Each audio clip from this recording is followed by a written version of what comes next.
My name is Gavin Evans, and this is another episode of Original Forces Remake. This is a series where I review an original movie, and I review a remake of that original movie, and then I go ahead and say which one you should check out.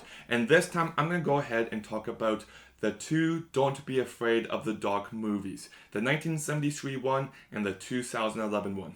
That's right, there's two of them. I feel like lots of people don't know that. Lots of people probably don't even know that there's one of them, but there's actually two. So let's first talk about the original 1973 Don't Be Afraid of the Dark, and this movie is fine. It's nothing great. It's definitely dated, but there were some good elements to it, especially the lighting.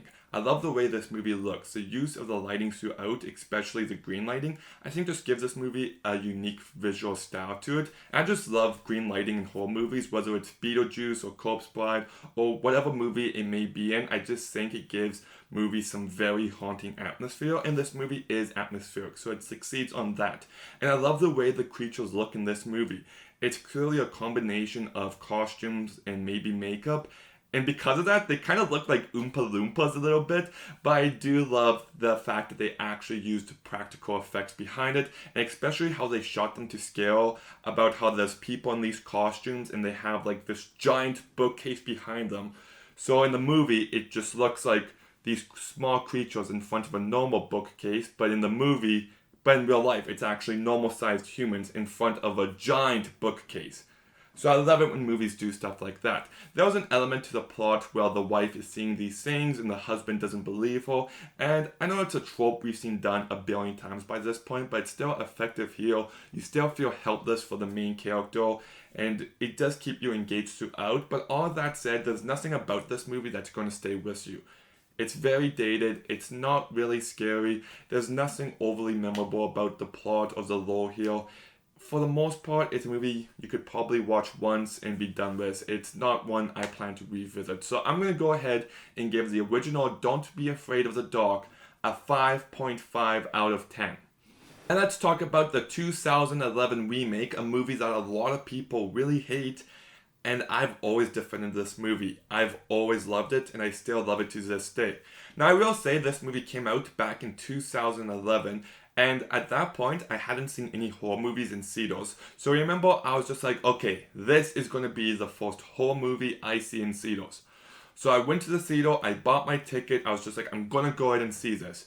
And then within the opening scene where the creatures are ripping out the guy's teeth, I'm just like, nope, I am done, I'm out of here. And that was my first attempt at seeing a horror movie in theaters. I did eventually see one a couple months later with Paranormal Activity 3. That was my first real horror movie in theaters, but this was my first attempt.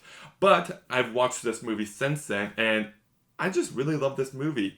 I love the fact that they kind of turn these creatures into the Tooth Fairy mythology. I just think that's a very interesting, unique decision to take the original movie. Just to be like, oh, what if these creatures are a darker version of the Tooth Fairy?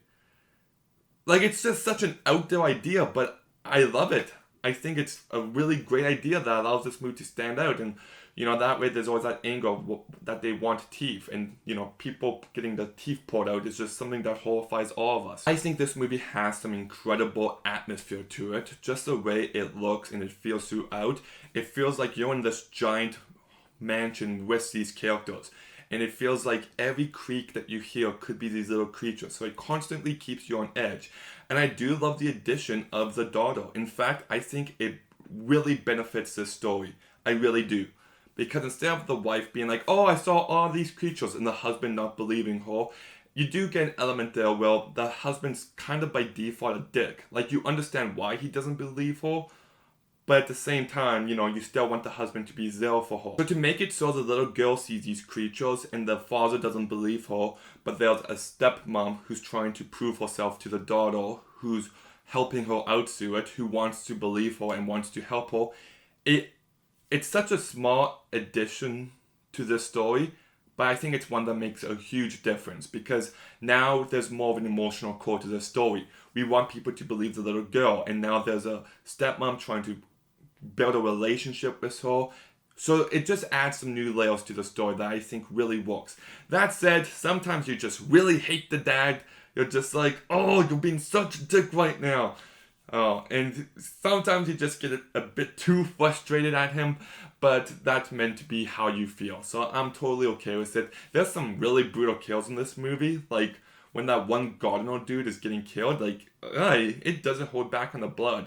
This movie is directed by a man named Troy Nixey, and I've always been disappointed that he didn't really direct anything after this movie because I do think this is a very well directed movie. I do like what he brings to it, and I think all the performances are really good. Whether it's Billy Madison, Katie Holmes, or Guy Pearce, I think they did a good job. I love the way the creatures look, and even though it has the same ending as the original, it's done in such more effective manner here.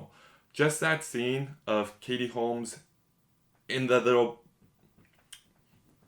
whatever you want to call it, little hole in the wall, and then she drops down, like, that stays with you. And then just the way it ends with her voice as one of the creatures, it's a really great ending. So I have a lot of fun with this movie. I think it's incredibly underrated. I think you can watch it as like a turn off your brain, atmospheric horror movie and have a good time with it. But I do think there's some emotional layers to this story that I really enjoy. So I'm gonna go ahead and give Don't Be Afraid of the Dark 2011, the remake, an 8.5 out of 10. I really do think it's that good. I really do think the new additions to this story add a lot, and it's one I've never understood the hate for. I will definitely do a more in-depth review of that movie at a later date. But which one do you think I enjoy more? Is it the 1973 original or the 2011 remake? Which one is it going to be? 2011 remake. Obviously, it's not a surprise. I gave one 5.5, 8.5. Unless you're really bad at math, you should have been able to figure it out. But yes, I definitely recommend out of the two that you check out the 2011 remake.